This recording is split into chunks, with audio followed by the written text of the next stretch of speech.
Support for this podcast comes from Frito-Lay and the 2023 Snack Bracket Championship. The Frito-Lay Snack-A Challenge is underway, and fans are voting on their favorite snacks to crown champion. We're talking about prime-time matchups between the best 64 snacks in the land. Will Ruffles Ridges reign supreme?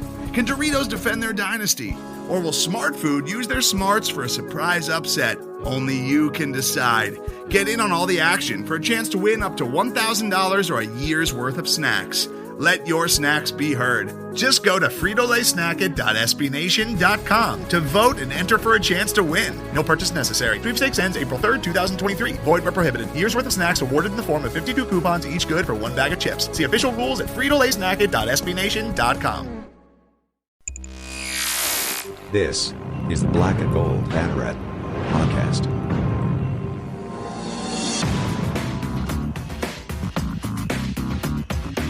Now, here are your hosts, Jeff Sharon and Eric Lopez. Welcome to the Black and Gold Banneret Podcast. It's Jeff and Eric with you here as we are now T-minus 2 shows until tonight for UCF football. We got this show and then our next show, which we record on Wednesday and will go live the morning of the game, Thursday 2nd, UCF against Boise State. We got this one loaded, Eric Lopez. We got 2 big interviews. We got everything going on tonight. That's right. People are in gear. We got sports all over the place. A lot of discussions. Alliances forming. Alliances. We have wrestling talk. It's all kinds of stuff that we've got for this show. So, all right, we've got Chris Vannini of The Athletic, who wrote a big write-up on UCF and the attention that they're getting from the Big 12 and other power conferences and the attention that they're trying to attract from them in particular. Also, Scott Calabrese joins us, UCF head soccer coach on the men's side, to preview his team, our third preview. The 13th ranked Knights, by the way. 13th ranked, yes, 13th ranked in the preseason. They start their season Thursday the 26th, right before you're probably hearing this. So we're excited for that when they play FIU to start out. And of course, we'll have sort of a grab bag of news at the end. But first, we're going to dive in with just the landscape of college football as we sort of continue our football preview, if you will, by taking a look at the national perception of UCF as we head into the 2021 season with Gus Malzahn taking the helm. And the guy who joined us today, joined you, Eric Lopez, Chris Vannini from The Athletic, who I think we can now put into the category of friend of the pod because he's been on with us rather more than once. He's had some really good pieces of late. One about why he thinks conference realignment sucks, and it's really actually a good piece if you see. But he had one earlier this week on UCF, and it's a good read if you haven't seen it yet. But the overall idea behind it is, UCF is preparing itself once again for a potential move and making itself as attractive as possible. The headline, UCF has money, fans, and a new facilities plan. In conference realignment, will someone notice? And it turns out they are noticing, but of course, those conversations are pretty quiet. But Eric, you spoke with Chris today about what is earlier this week, I should say, about this piece and a lot of other things having to do with college football and realignment, and had some pretty interesting tidbits to give to us here about what he thought would become of the Big 12 and UCF's place in the latest round of realignment, and also the extended timeline that I think it's going to take, right? No question, especially at it was a great discussion, especially with the news this week of the ACC, the Big 10, and the Pac-12 forming a, quote, alliance. And no paperwork involved in that, by the way. It's all about the trust system there. It's on the alliance. It's a press conference. It's a press conference that should have been an email. For sure. And so while many questions are still about that, one of them is, how does that affect the American and schools like UCF, who, of course, as we talked about last week, is trying to get the facilities upgraded here in the next decade. That's the big push by Terry Mohajir. And that's one of some of the topics that I had a chance to talk to Chris Vannini earlier this week from The Athletic about UCF and their place right now. What is the future for UCF? What does this all mean? What direction could they be headed? And as well, we talked about this upcoming season, oh, by the way, including the big game next week between UCF and Boise State, as well as a little talk about the American. Here now, Chris Vannini on the Black and Gold Banneret Podcast. Joining us now here on the Black and Gold Banneret, of course, he's the national college football writer for The Athletic, covers all angles of college football, including the Group of Five, including the American, including one of the most recent articles he just wrote this past week about UCF, titled UCF Has Money, Fans, and a New Facilities Plan. In conference realignment, will someone notice? That's some of the things we'll talk about with our guest, Chris Vannini, who, just like me, is a big wrestling guy. He has his wrestling podcast. I don't, so I'm envious. How you doing, Chris? I am doing well. I appreciate you having me. Let's talk about, obviously, first the news that came out this week. The Alliance had their ACC, Big Ten, Pac-12. They had their press conference. I think it was underwhelming for a lot of people. There was no real teeth in it. They don't have a contract. Kind of what was your takeaway from this situation for the Alliance? And what does it mean if you're a member of the American? What should you take away from it if you're a member in the American or even a G5? Well, what they announced was basically what I expected, which was while everybody was excited about scheduling possibilities and all kinds of stuff with that, it really is just about announcing that they want to be on the same page when it comes to NCAA rule changes, when it comes to playoff expansion and when that happens, and that they're essentially not going to poach each other in conference realignment. It's basically just like, hey, let's slow this down. Texas and Oklahoma are going to the SEC. We all got surprised by that.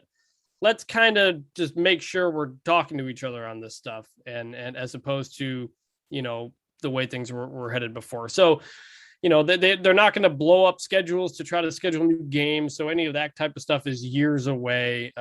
It was mostly just kind of vague of, hey, we just kind of want to slow this whole thing down, after what was a pretty crazy summer in college sports. And for what it means for the American, not much right now. If the playoff is not going to expand for a couple more years, that, out to 2026, that would mean a longer period of waiting. But again, scheduling is not going to really change for a number of years. So it's still a lot of just wait and see. Yeah, it just kind of seems like, hey, we're not going to get pushed around much at all. So, we're going to come together here and just show you type of deal. It's kind of very unique on that. So it's going to be weird what this moves forward. Do you think do you believe them? They said they don't have a contract, that they're going to go by the honor system, basically. Hey, we all agree. Like, I feel like that's a dangerous thing to say in college athletics, considering like a lot of times teams just move around, and betray other conferences or other schools anyway. Well, that's when they don't want to lock themselves into stuff they may have to get out to. Back in 2011, 2012, the Big Ten and the Pac-12 agreed to a scheduling agreement where they were going to play each other every year. But then the Pac-12 had to back out because it moved to 9 games. It had some scheduling things that couldn't fit. And that lasted 7 months. So you don't want to lock yourself into something that, again, the tangible stuff is, if it happens, is years and years away. So you don't want to lock yourself into stuff like that. There's also antitrust concerns. I mean, today the lawyers for the Alston case said that, hey, if you guys are going to collude to, impact future college athlete compensation, we're going to sue you for that. So there's a reason you don't sign a contract for some of these things. It was certainly easy to look at that presentation, that announcement, and roll your eyes and laugh at some of it. Stuff like, we looked each other in the eye, but it's because that's not really the reason. Honestly, the real announcement was not that much, but they wanted to put out a united front. Of course, not in that alliance is the Big 12 and company. What does this mean for them? Because that's been a hot topic, and obviously in our area or in our audience, and talking about it everywhere. What's going to happen to the Big 12? Some people are saying, hey, that's good news. That means they have a chance to maybe survive if the other leagues don't expand. Some say, no, they weren't invited in this. That means that it's only a matter of time before where do you think the Big 12 stands now, with obviously Oklahoma and Texas at some point leaving for the SEC? We don't know when. As of now, it'd be 2025, but I think the belief is they're going to try to do it sooner. But what does this mean for the Big 12 moving forward? Well, it's kind of embarrassing to be left out of the alliance, no doubt. But the reason they were is because there's just so much fluctuation in that league right now. Texas and Oklahoma are still there. Who knows what else is going to happen. What this also means is that it's very unlikely, even more unlikely, that any of those other three conferences grab any of the leftover Big 12 teams. By creating future scheduling agreements with the Big 10 and the Pac-12, you essentially get your expansion benefits without having to actually bring in a Kansas or a TCU or something like that. So all those Big 12 schools would like to go to another conference. If they get an offer, they're going to take it. Another Power 5 conference, they're going to take it. It just doesn't seem like anybody's going to take it.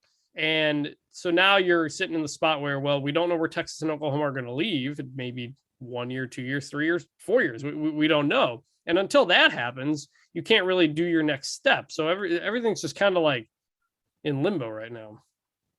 Yeah, it's kind of a holding pattern, and we don't really know what the next moves is. Now, you just wrote an article this week on The Athletic about UCF and really their growth. Obviously, Terry Mohajir recently last week spoke about their plans moving forward to try to upgrade in facilities and build facilities and things like that. You wrote some of that. You talked to what was, for those that don't know, of course, you can follow that, get that, read that on The Athletic. What was your big takeaway as you kind of went into this article and talked to people? What was your big takeaway? The big takeaway is just that UCF really does have a lot to offer. The athletics budget is near or at the top of the group of five, and it's not that far off from the bottom of the Big 12. And essentially TV money is what makes up the difference there. You look at the fan base, the season tickets they sell, the TV ratings that are really similar to the Big 12 if you take out Texas and Oklahoma. Other than location being a bit far away, everything about UCF fits and is very appealing. It's a big school. It's got a large growing alumni base with disposable income. And UCF wants to make that case. Every group of five team wants to make that case. They don't want to say it publicly. I know Mohajir was asked in the board meeting about the changing landscape of college football, and he's not going to say, hey, we want a Big 12 invite. But everybody's asking the Big 12, hey, if you expand, we'd love to get a look here, because there'll be more security, more money, more TV money, and everything else that comes with that. So, UCF is, as you guys know, it's just all about growing as fast as possible. So much so that, school officials have to resign because they misuse construction funds on campus. But they've pushed so hard over the last 20 years to kind of get to this point, to get to the possibility of joining a bigger conference. And now that moment is kind of upon us, although it may be several years until something happens. And that's a key word. You said that, several years, because right now the fan base, there's a portion of the fan base that says, hey, if the Big 12 calls, you got to take it, go. But there's others, and I'm in this camp, that says, wait a minute, I don't know what the future of this league is beyond 2025. Is it going to be around? Are you really not better off just waiting in the American, which has a stability right now with the lengthy contract with ESPN? And is there possibly that there could be options that open up down the road? Could the ACC expand, or if a Clemson, Florida State were to leave, could that open spots?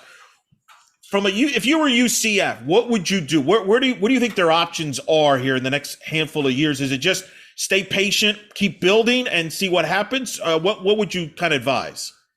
You take that Big 12 offer if it comes, because if you don't, Cincinnati might, BYU might, and then suddenly the American is not quite the conference it was, and you're still in it.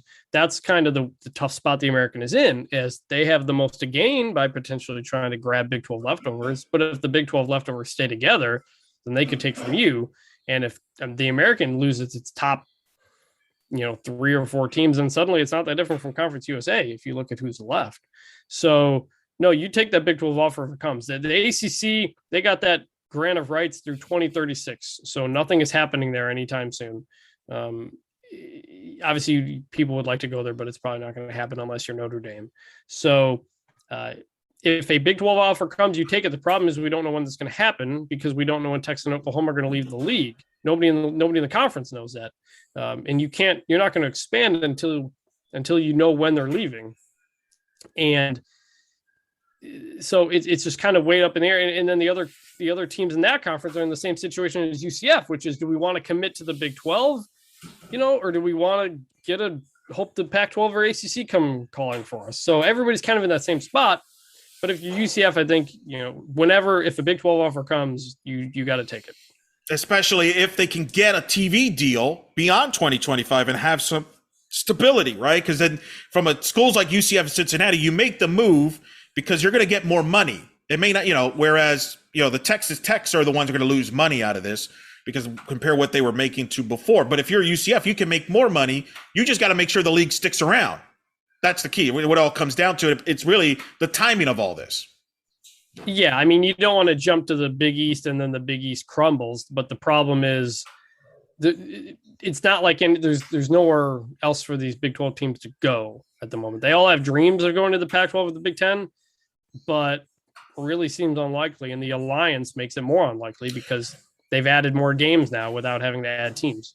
Yeah, the alliance may have certainly kind of helped them at least buy some time, and we'll see how that all plays out. Let's talk on the field. Obviously, we're a week away.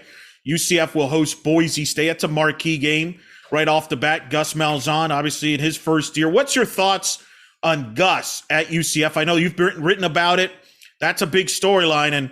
But you got Boise State. I kind of feel, I'm going to use a wrestling here. I kind of feel like we just saw this in SummerSlam with kind of like John Cena being Boise State. They've been this dominant G5 program established for years and years. Roman Reigns is kind of the it right now in the industry. I feel like UCF's in that industry. What do you think about these two programs matching up here in the opener? Yeah, I mean, it's kind of like the old blood and the new blood. These teams have played in, I think, 6 BCS or New Year's 6 games over the last 15 years. They've really been kind of the class of that group, along with Cincinnati.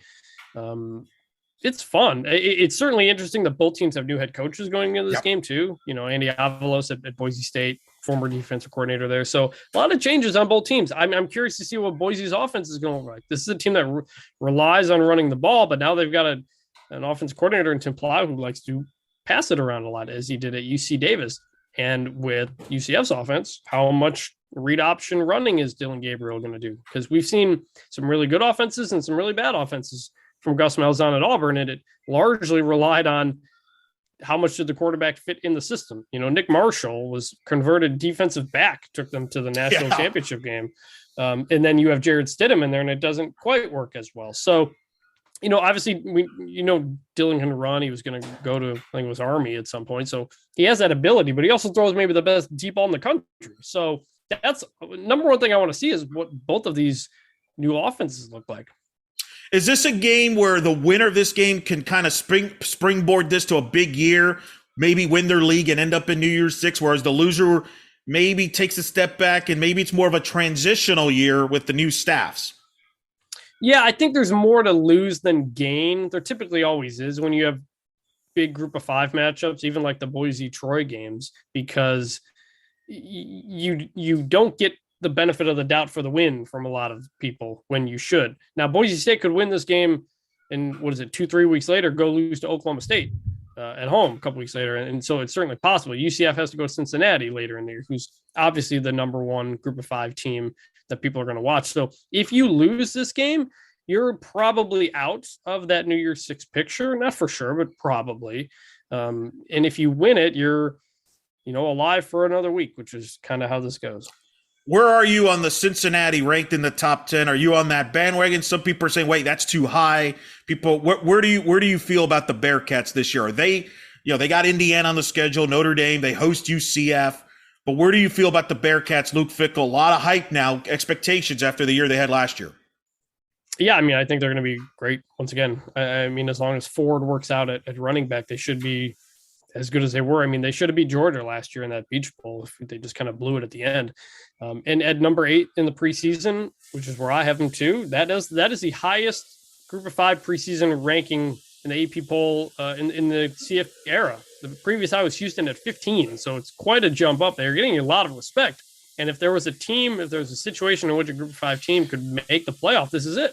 Your preseason top 10, you go to Notre Dame, you go to Indiana, you get SMU, UCF, and Memphis. You got Memphis in the mix there. Yeah. And I think all those games are at home as well. They're all at Nippert. So the league runs through Nippert, and I think a lot of people in one way or another will be pulling for Cincinnati to crash that playoff. I agree. I think that's one of the UCF's biggest threats. I think the other concern I have is an SMU. The Coach Dykes, they brought in a lot of talent. Calcaterra, the tight end, transfer from Oklahoma. I know the quarterback situation hasn't been kind of settled, but they have talented arms in there. They got talented skill positions. Is SMU a team that could crash this potential UCF Cincinnati rematch in the conference tournament? Could they crash the party and get themselves in there? Oh, yeah, for sure. It just comes down to, like you said, how is the quarterback play? They have Tanner Mordecai, that Oklahoma transfer, and Preston Stone, a 4-star recruit. But whoever wins it has a ton of weapons. Ulysses Bentley was a newcomer of the year or something in the conference. The running back he led the conference in rushing. Reggie Roberson, the receiver's back. Calcaterra's back from a medical retirement from Oklahoma. The defense has a new coordinator in Jim Leavitt. He's done a really good job of turning things around. It's a defense that forced a lot of negative plays and allowed a lot of big plays. So if the quarterback play is okay, then they should be right in that mix as well. Is the American right this year? I worry that it might be improved to the point and good with SMU, Memphis, even at Houston we could talk about with Dana Hogerson. Does the league run the risk of beating each other up and costing themselves the New Year's Six bid, and maybe a Louisiana or Coastal Carolina or Boise, if they were to beat UCF and run the table, somebody like that, take that spot in New Year's Six? Is the American in danger of that? Or do you think the American has a gap lead over everybody else? Well, I think Cincinnati has a gap lead over everybody else, but not the whole conference. I think the American in general is going to be down a bit. I think you look at the number of teams that are losing quarterbacks, and you compare that to like the Mountain West, which I think will be a lot better this year. I think Nevada is going to be good. San Jose State, Boise State, Fresno State could be good. A couple teams could take a step up there as well. It really just comes down, and then the Sun Belt, the Coastal Carolina, Louisiana situation, they don't play each other in the regular season. So there's a good chance both of them make the conference championship game with really strong records. And if that happens, the winner of that should be right in the mix for that spot as well. So I don't think the American is as ahead of everybody else as they have been. And that'll make a really interesting race for that spot at the end. Is there a team you think could surprise in the American? Like Tulsa surprised last year and got themselves into the championship game there. Is there a team this year you think could make that leap and be in the mix there, coming out of bouncing back from maybe a down year, or just not people talking about them? I wouldn't put him in the conversation to win the title, but I'm really interested in East Carolina, which has been down for a while, but they are a very veteran team now after playing a lot of young guys on defense in recent years. Holton Ahlers is back at quarterback. He's really good. They have a really good running back as well, who was, I think, again, newcomer of the year, freshman of the year, or something like that. So this was the year that a lot of people in that program were pointing to. This was supposed to be kind of the breakthrough year. Now, the fact that everybody's bringing seniors back probably makes that a little bit tougher, but I think they're going to surprise some people. I mean, it was only 2 years ago. They put up 600 yards on Cincinnati and 600 yards on SMU. And I don't know if they lost both of the games. They lost Cincinnati. I don't remember what happened in the SMU game, but they can score points if things are together. And so that's a team I'm really interested to see if they pull a couple upsets or two against teams that are at the top of the league. From a UCF standpoint, my concern is their schedule. You just mentioned East Carolina. That's part of a stretch from October 2nd to the 20th, 2nd, where UCF's got to play at Navy and play the triple option. I mean, who knows? I know they had a down year last year, but they're going to have a fall practice. You know, if they find the right quarterback, they're difficult to play with that triple option. Host East Carolina. Then they go to Cincinnati. Then they host Memphis in a short week. That's a tough stretch. That's not including, obviously, opening with Boise and going to Louisville. Do I have cause for concern that maybe UCF kind of the first half of the year here has some lumps here and it could be a bit of a transition for Gus? Yeah, I mean, I always thought it was going to be a bit of a transition for Gus just because of all the skill players they lost. They lose you top 3 running backs from last year, a number of receivers. The defensive guys kicked off the team late at the end of last season, and the defense obviously took a nosedive last year. So this was to me, UCF is by no means the for sure number 2 team in the conference for me. I mean, I put them there, but I think the league is down. I think Cincinnati's up, but I think everybody else is potentially a bit down and could be a bit jumbled and could lead to a lot of things. So that stretch you just mentioned is certainly going to be a difficult one. Yeah, I try to calm fans because you're quite familiar with the UCF fan base on social media, the Twitter. They tend not to handle a loss very well, and I'm kind of trying to prepare them like, this could be a 10-2, 9-3, and that still would be a good year in my opinion. If they go 10-2, 9-3, that's a really good year. Yeah. For sure. Do you feel, and you did a great article a few weeks ago about the losing rivalries with all these movement and realignment and things like that. Do you worry that the college football is not headed in a positive direction from a rivalry standpoint? I feel like fans now, it used to be, would celebrate 10-win seasons. Now, if you don't win 10 wins, what's wrong with you? If you lose a game or two, like here at UCF, we've kind of gone through that a little bit. Do you feel that we're headed in a negative direction with the sport, or is it just one of those things we'll just adapt to it? Where is the health overall of this sport? Well, I think college football is definitely heading in a bad direction because of poor leadership over years and years and years. They have to get NIL forced on them. They have to get transfer stuff forced on them. You have realignment that could lead to the end of the Big 12 and all kinds of things. So that's what happens when you have individual conferences and with that individual teams looking out for themselves and themselves only. And you have athletic directors who are only looking at, hey, what can I do to get a bigger job out of this? Look 5 years down the road as opposed to 20 years down the road. You don't have ADs that are sticking around as long. You don't have coaches sticking around as long. Everybody's just looking for the next thing to get them. There's been an incredible lack of leadership in the sport. And I think the reaction to the Texas-Oklahoma news is essentially the same thing.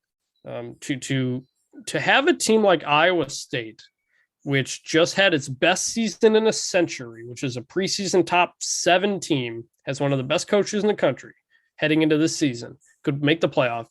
And for their essentially defining storyline right now is, where are they going to end up? Are they going to get left behind? That's bad for the sport. It's bad for a team with such a dedicated fan base that has seen such bad football for a long time to finally be good, reach this moment. And essentially, because it's so good, Texas and Oklahoma, because Texas is down, Texas and Oklahoma decide to leave simply because they get more TV eyeballs. That's bad for the sport. What does that tell a fan of Iowa State?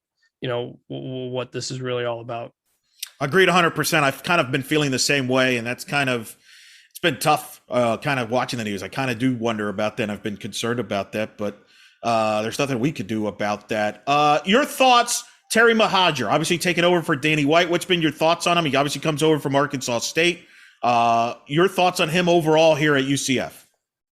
Oh, he's a great AD. I mean, he's a home run hire without a doubt. The job he did at Arkansas State to turn that department into what it did, the coaches that he hired. I mean, the reason he had to keep hiring coaches because they kept getting hired to other jobs. The facility they built, the football facility is spectacular because Jonesboro is out there kind of in the middle of nowhere. It's about an hour northwest of Memphis. And there's not much out there, but they turned it into a place that people want to go. He has incredible vision and motivation and energy to get there. And he knows that. I mean, there's a reason he was on the playoff selection committee when he was at Arkansas State. There's a lot of respect for him. So he's a guy who knows what matters most in an athletic department. He's a former football coach. He understands kind of how this all goes together and where you kind of got to emphasize the most. So I think it was a great hire for UCF.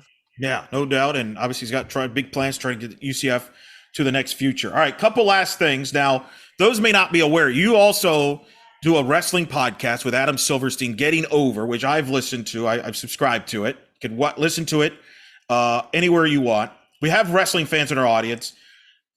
Brian Murphy, who works with us at Black Gold Banneret, he's a big wrestling fan. He hit me up Friday. He watched AEW for the first time because CM Punk made his return. I got a lot of people that. You got, I'm sure, a lot of feedback from people that maybe haven't watched wrestling to CM Punk. It just got announced that AEW will be having a Dynamite show on Saturday, October 23rd at the additional arena where UCF plays basketball. So people are now all of a sudden talking AEW coming to Orlando. As somebody who covers, what can people expect for AEW? Because I feel now there's people that are watching AEW for the first time because of a CM Punk movement here. And people are curious about what can you tell the people here? Because a lot of them are going to try to go to this show the night after the UCF Memphis football game.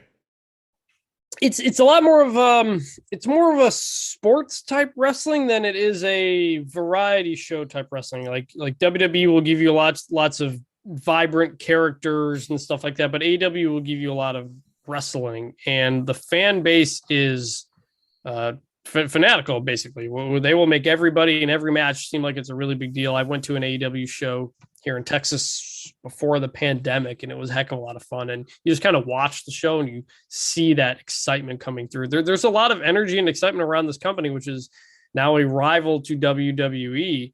And there's just a lot of fresh faces and new ideas. CM Punk's not a fresh face, but it's a good mix of new and old.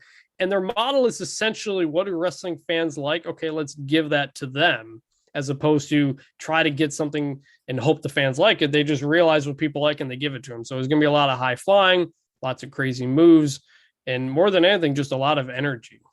Yeah, and it's interesting because Brian's a wrestling fan like we've talked wrestling on this show. Greg Lovelady, who's the UCF baseball head coach, he's a big wrestling fan, but he hasn't really given last time I spoke to him, he hadn't given AEW a chance, but I think that's kind of changing. I feel a lot of people, and by the way, I feel like it's okay to watch both WWE and AEW. I feel for whatever reason people have this like argument that it's only be one or the other, which is kind of bizarre. And then there's a UCF angle here, because I know you've spoken to him. Parker Boudreaux left the UCF football program earlier this year. He's currently under contract at a developmental at WWE. He's one of two UCF alums there. Cal Bloom is the other one. They both recently were on NXT TV. They were playing these security guys in the signing contracts between Adam Cole and and that deal going on with Kyle O'Reilly. What did you remember talking to Parker Boudreaux? He's always been a wrestling fan. Because Jeff Sharon, our co-host, always asked me, what does this mean? What's his future like in wrestling? I'm like, I don't know. I mean, he's got to prove it. What's your thoughts on that whole thing from a unique perspective, as you've covered the industry in wrestling, but you've also covered football players like Parker? Yeah, I talked to Parker 2 or 3 years ago before he joined wrestling, because I was writing a story about how football players become wrestlers. And Andy Seeley, the SID at UCF, had told me about Parker and how much Paul Heyman and kind of Brock Lesnar had shown an interest in him.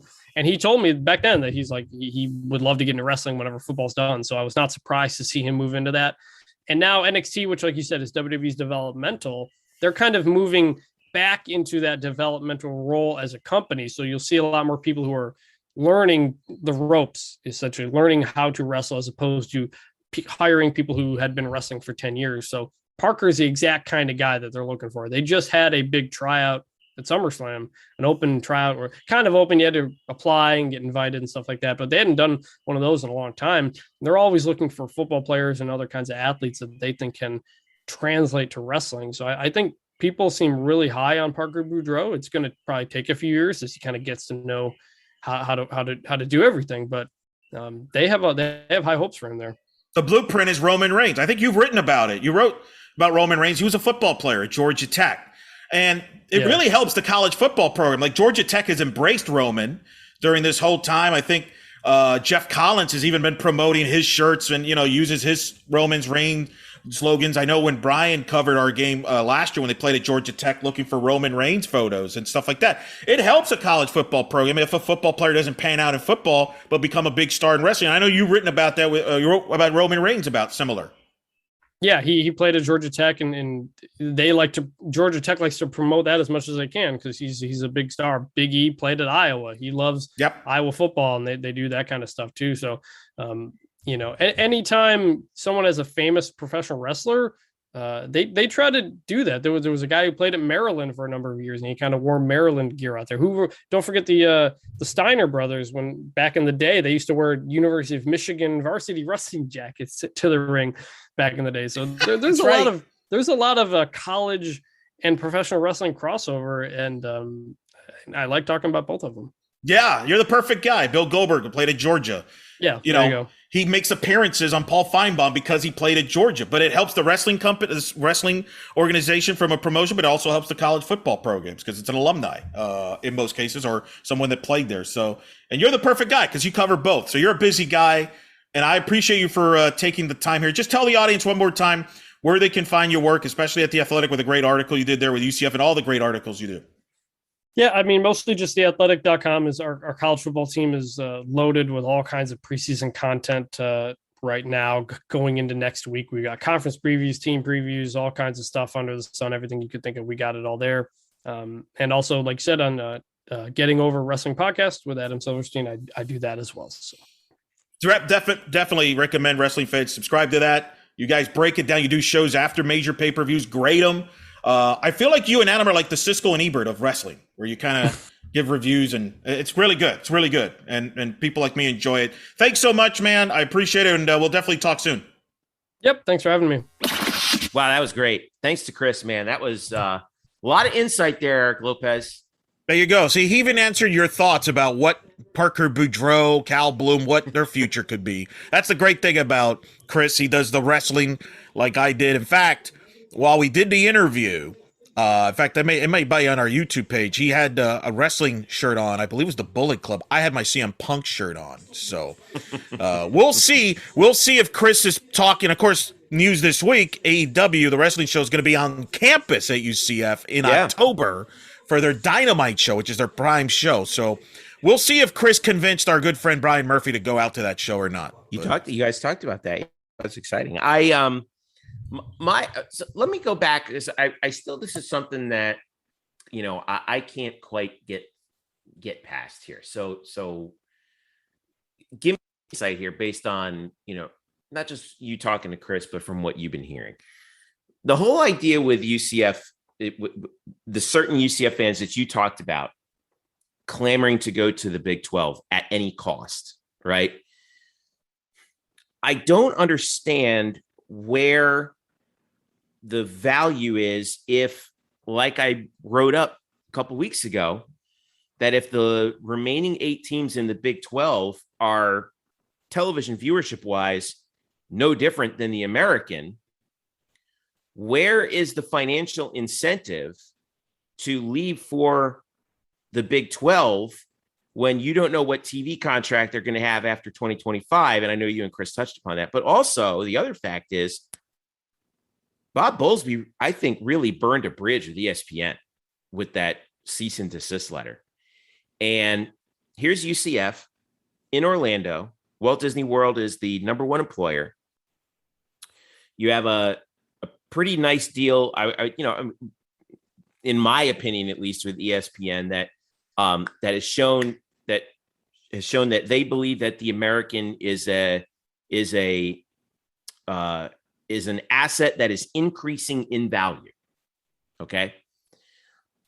Where's the incentive for UCF to jump ship if an invitation from the Big 12 comes in without certain guarantees and certain conditions on it, especially having to do with the media contract? Well, but I think that's going to, I don't think any school is going to jump on that until they know what the TV contract situation is. I don't believe that they're just going to go in blindly. I think, and Chris pointed this out, this is going to take a while. The first step is, when is Texas and Oklahoma going to leave officially? Now, as of now, they're not leaving until 2025. Now, and their public position, by the way, sorry for interrupting, but their public position, by the way, is we're totally cool staying here until 2025. We will wait out that contract. Well, and we know that's not true, but we don't know. They don't want to spend the money. They don't want to. They're trying to avoid spending the money that it would take to get out of there. Yeah, I'm sure they are. Yeah, that's all. This is all lawyer talk right now. Yeah, I think that as long as they're out there saying, if they're out there publicly saying, "Hey, we're fully prepared to wait this thing out," I think there really is a non-zero possibility that actually happens. I think it really depends on what the lawyers figure this out. This is going to be an awkward year in the Big 12 from that standpoint. That being said, I think the 8 remaining members would have no issues with Oklahoma. I think they want to squeeze every dime out of this. Oh, yeah. So they're going to make this very difficult for them to leave. So, while there's some people that think that Oklahoma and Texas will figure out a way to get out of there and be in the SEC for next year, you would think that would make probably the most sense. But at the same time, I could see where they have to stay an extra year or two. So I don't think we're going to have it until all of that is resolved. I don't even know, because then until all that is resolved, we're not going to know what the future of the rest of the Big 12 is, because those 8 members aren't bolting. First of all, if I think one of the things from this alliance is the reason I think it's happening that I think is kind of under the radar is I don't think the Pac-12, Big 12, and ACC necessarily want to expand right now. I think they want to Big 10, yeah. I don't think they want to. I think they want everything to slow down, which is why, by the way, you're not going to get your playoff until 2026. So. Nice job, media. Andrew Glukov. I don't care when as we get 12 teams. I really don't care. I'm prepared. If we get to 12, and how many, and then what conferences are involved in it remains to be seen. But Andrew Glukov called this, by the way, weeks ago. So props to Andrew Glukov if he's listening. Our colleague, our boy, he called this while the rest of the national media did not. So props to him. That being said, so the Big 12 ain't gonna. The 8 members right now don't have a home. And so they're going to try to kind of play this unified deal until they can get as much money as they can. So once Texas and Oklahoma thing is resolved, that's when I think at that point we're going to know what happens with the 8 remaining members. Do they get plucked? Do they decide to stay? And if they stay, I think they'll begin negotiations with contracts. And then that point, now they'll start thinking about, well, who do we try to invite? Well, remember, they don't get plucked. They're the ones who would individually be going to these conferences and saying, hey, what do you think about it? Because remember, the conferences can't reach out to the schools, but reach out to the conferences. I know. But if it comes down to a court case, I mean, that's where you get discovery. Well, I think some of this that's where you get phone records and all that kind of stuff. So I guess my question is, like, what do you think happens first? And what do you think maybe Chris thinks happens first? Well, I know you can't speak for him, but do we see Texas and Oklahoma, come to an agreement before 2025, or yes, or do we see one of the little 8, shall we call them, field an offer from somewhere else? No, I think Texas and Oklahoma will sign the deal first. I don't think the other conferences are going to make a move right away, and I think if anything, they want to slow this down. And that's kind of my point. That's why I think the playoff will not happen until closer to 2026, because I think the Big Ten, which, by the way, the Big Ten network is owned by Fox, so it makes sense. Them and the Pac-12 want this to be an open market. And I think they want to slow this down, and I don't think they want the SEC, the playoff, to be all on ESPN. I think they want multiple networks. They are following the blueprint that the NFL has set up. The NFL is on with multiple networks, and they have the playoffs through multiple networks. The NBA has the same thing. Even college basketball.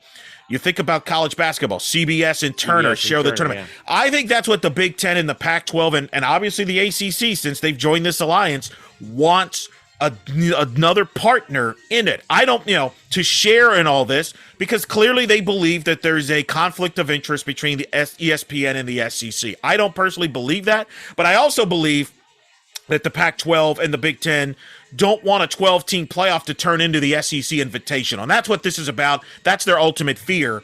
And that's why I'm not convinced that the current quote-unquote structure that we heard about all this time is going to happen with the 12-team playoff. I don't believe that the top 6 conference champions? Top 6 conference champions. I think that's going to go by the wayside. I really do. I think that number is going to shrink. That would be bad. That would be really bad. And I believe the Pac-12 in particular, they're going to push for, remember the Pac-12 said they want guaranteed spots. I think they're going to get that. I think they're going to get, because I think what's going to happen here in the end, the SEC is going to tell the other 3 members and say, all right, what do you want? What do you want to do? What are we doing here? What? And then I think they're going to come to terms, and I think those 4 are going to separate themselves from everybody else. So that's why while I do think they're going to go to 12, I'm not convinced that some of the things that have been floated out there are going to stick. I think there's going to be some changes. That's unfortunate, because the whole reason behind why they said 6 but didn't specify which 6, right, was to preserve that opportunity for the non-conferences, was to make sure that, in a year like last, where you could have had both the Sun Belt champion in Coastal Carolina and the American champion in Cincinnati, both going, the Pac-12 could have been left out. It's like, look, if you get beat up by the Sun Belt and the American, well, do football better. I mean, what? Yeah, but I just has all of those resources at their disposal. And by the way, over time, we are going to see the Pac-12 get better, and then some other conference will have Hey, look, I would argue if I were them, they should try to push for this now because they're going to. I mean, the SEC to me is fine either way. You want to keep it at 4? I think the SEC would tell you, fine. We're going to get 2 probably. Like we might get 2 this year. More than fine. They might get 4. No, they'll get 2. But the point is, great. It'll be like the Big East in basketball in the mid 80s. My prediction is I think what's going to happen when they get to 12, and then we're going to turn back to UCF, and this is why I think UCF would likely take the Big 12 spot. I think eventually what's going to happen here, I think the Power 5 will get a guaranteed spot. And I think they might even get 2 spots, depending on how deep they expand this field. And so when you say the Power 5 get a spot, you mean Pac-12, SEC, Big 10, ACC, and then either whoever that 5th is. Is it the Big 12? Does the Big 12 save that 5th spot? You heard what Jim, the commissioner said on the Alliance meeting that they want the Big 12 to prosper, even though they didn't invite them because they don't know, which was ridiculous. Wink, Nonetheless, that's the trump card that the Big 12 right now has over the American, is the autonomous 5. And if those Big 4 say, hey, you could still hang out with us, but you're going to be on the back. You're going to sit in the back seat. They're going to take it. And for schools like UCF and Cincinnati, they're probably going to jump at that because if the Big 12 gets a guaranteed spot into the playoff, that's better than what the American has, which is not a guaranteed spot, and you're fighting 4 or 5 other conferences for a spot. Not to mention if the Big 12 saves, and I'm not saying it's going to happen, but this is the scenario. If the Big 12 saves themselves and keeps that autonomous 5, then they probably do they get $15 million per year, for example, from Fox and ESPN, for example? Because I'm not convinced that ESPN would just automatically dismiss. They might still chip in for a tier. That's still more money than the American. So remember that the Big 12 just started that Big 12 Now network, correct, which is just like the American setup on ESPN Plus too. Don't forget that. To me, I mean, in a perfect world, I think the American and the Big 12 honestly should just work together and form, quote unquote, the alliance. That's who really needs the alliance. But what they really should do is just merge. Yes. But the problem is you got egos involved right now, and that makes too much common sense. Well, Texas and Oklahoma have egos, and look what happened there. So yeah, they blew up this whole thing. That's what happened. Join the SEC. Yeah, and probably we're on the path of ruining college athletics, as me and Chris have talked about. So I think the next 3 to 5 years, I think you're going to see a battle here between the American and the Big 12 for that 5th spot, and I think that 5th spot is wide open. So the question is, does the Big 12 remaining teams come to the American, or do the American teams go to the Big 12? They're all, that's the fight. And from a UCF standpoint, this is the key. And I think this is where they're going to have to work with other schools because, as Chris brought up, what if you say no, but Cincinnati and USF go? Now what? Now you got left behind. Now you're left back. You're not going to go by yourself. I would agree with that. But if Cincinnati, USF, and this is all hypothetical, let's say it's Cincinnati, USF, and Houston, and UCF are the 4 choices. I'm guessing those schools will talk among each other, and they're going to go as a team, and they're going to feel like, you know what, we just weaken the American. If we stay, it's going to be a weakened American. We go to the Big 12, we upgrade. Maybe the league doesn't last that long, but we put ourselves in this position to make more money. And I think from UCF standpoint, what I think they really want, and I don't care what anybody says, this was not an accident that this proposal for the facilities was last week. I think Terry Mohajir and UCF is preparing for the future. And I think that future is 10 years down the road, 10, 15 years down the road. What does college athletics look like? Is the ACC going to be the same, or are they going to lose some members? We don't know. Could Florida State and Clemson leave in about a decade to go to the SEC? Maybe, if they're not happy where they're at.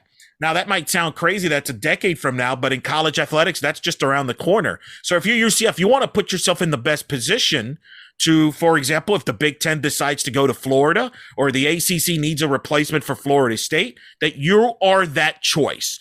That's why their whole mission, their whole promotional campaign, we are the future of college football. We're the future of college athletics. That is not an accident. They are planning the long game here because this is a long game battle. I just think that if you're gonna move and you're going to tick off the mouse and ESPN and how much power that they have, and I get that there's sort of that the alliance is in part trying to counterbalance that, even though the ACC and the Big Ten and both do get revenue from ESPN and their media deals. I think you just got to be very careful if you're. Well, can you argue that the ACC is agitating the Mouse though by that theory, by joining the alliance? Why are they in the alliance? It's a good question. I don't know. That's the thing that's so more fascinating to me is the ACC's involved and the ACC network's owned by ESPN. So I don't think ESPN is exclusive out of it. Again, what this is turning into, ESPN wants a pie, Fox wants a pie. I would not be surprised if a decade from now you have ESPN with their own playoff and Fox with their own playoff.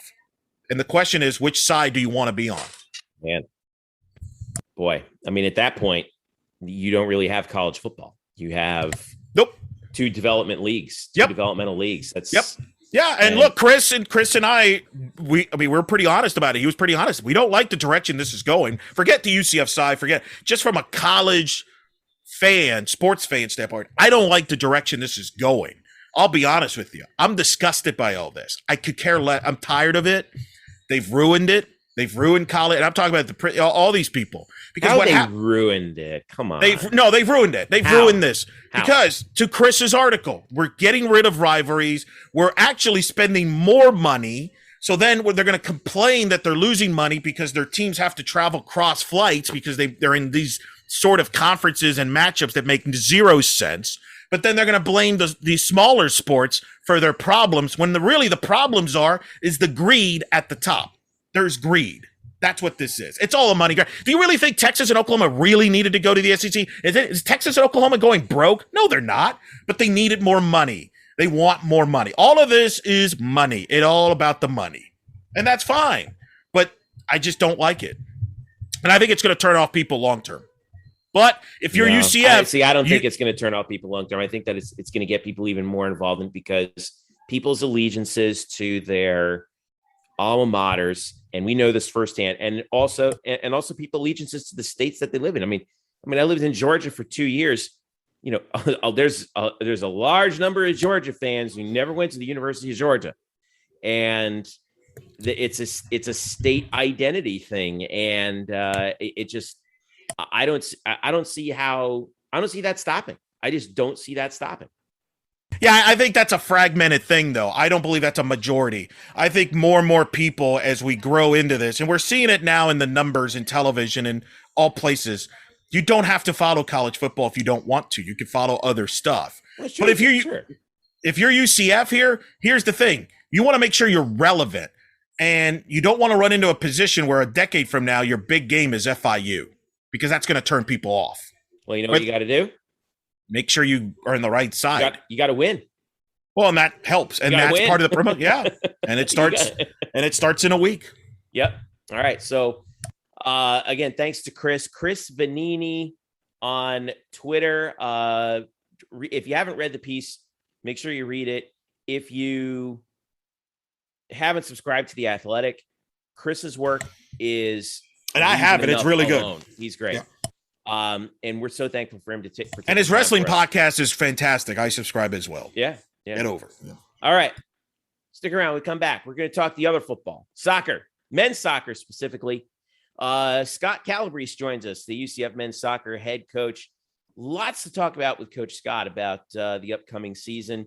And can his Knights repeat the double of winning the American regular season and the tournament? They did it last year. And won 9 straight games in the process. Can they do it again? Stick around and find out from Coach Calabrese himself. We'll be right back. Today's episode is brought to you by Cars.com. With over 2 million vehicles and 50,000 more added every day, Cars.com will match you with the perfect car for you, your budget, your life, your style. And if you're ready to say goodbye to your current car, Cars.com will get you an instant offer to cash it in. Just start by entering your license plate and get matched with a local dealer who will write you the check. So whether you're looking to buy or sell, just go to Cars.com. It's magical. Welcome back to the Black and Gold Banneret Podcast. Jeff Sharon, Eric Lopez with you. It's time for one more of our fall sports previews. We've talked to Tiffany Roberts-Haydak We've talked to Todd Dagenet, and now we talk to the head coach of UCF men's soccer, Scott Calabrese, coming off of the double last year. Scott, you finally shook off the demons. That must have, I know we've talked about this a gazillion times, but that must have felt last year so good to finally win that trophy tournament on your home field after battling back all those demons in SMU and all that kind of stuff. Has the glow subsided yet? Because I know it happened in the spring, you know?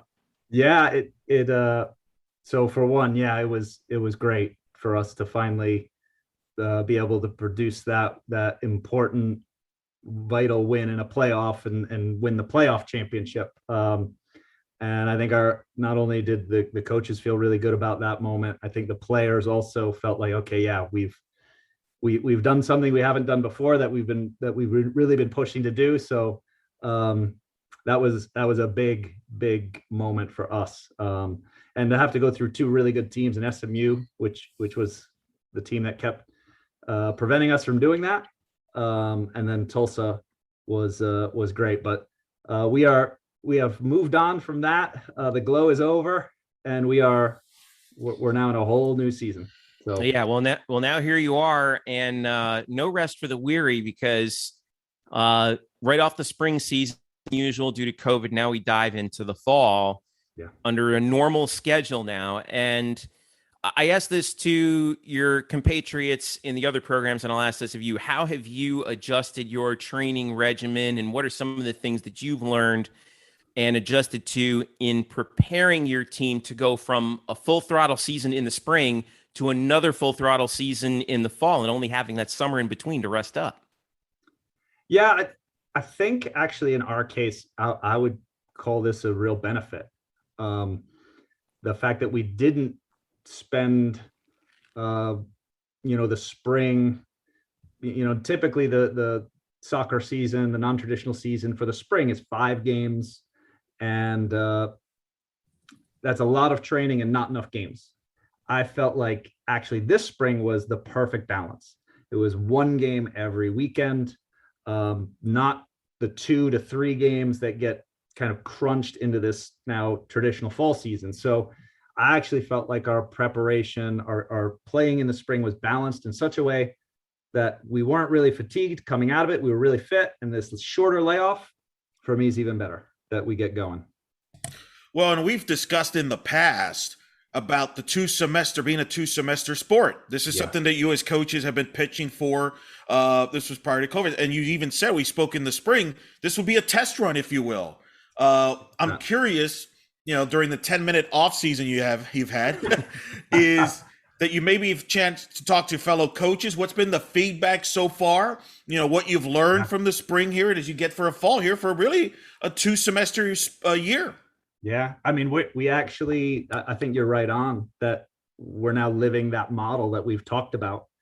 And the feedback from the majority of coaches was that the spring and how we had this 1 game a week, how we had this perfect amount of time to prepare for that 1 game, to recover from the game before, to be fresh going into the next game. That rhythm that we had established was exactly what we want. And so the feedback is, yep, what we thought we wanted and what we were proposing is what we want. It is a quick turnaround compared to before, where you end in May and then you're pretty much back at it in August. So it's more work, but it's better for, if you ask me, it's better for the college players, for their development. It's better for the game, the college game itself, to be a better developmental platform. So if that means we have less time off as coaches, but we're doing a better service for our programs and for our players, then we'll just have to fit in our vacations and our time off in that smaller window, and that's the right thing for us to do. So I'm still very positive about that change. So do you believe that moving forward here, maybe in the next year or two, this will be something that will be pitched to try to make this more permanent? And I'm fascinated about the rosters, because I know one of the questions people had was, how are you going to be able to handle rosters? Because, players can sign with a pro team, especially in the spring, as we saw that Did that go more smoothly than you thought? I mean, I'm so fascinated by this from that standpoint. What's next here for the future of the sport? No, you've picked up on one of the big challenges, and that is the challenge of when the MLS and USL starts versus now if you change your model. And so that can be challenging. What you did see was there were a group of MLS teams, so MLS draftees, who were told stay put where you're at, finish your college season, and then come into camp. And that was probably the majority. We had Louis, who did not actually get drafted, and that was kind of a surprise to us all. He went and was approached by a USL team. So, that was a player that we did not have for the spring that maybe we thought we would. And that's how it goes. It turned out that, through a lot of discussions with, us talking to different coaches, and trying to figure out what was best, that was the best thing for him to do. And then you know what? It's the next man up. And, so we lost Louis. Other people were there. Other players were there to step in. And then it was their chance. So I do think that you're dead on. You might not be playing with exactly the same roster you had from the fall and the spring. And that may affect some teams more than others, depending on who's leaving and who's going. But I still do think, even with that, it's the better model overall.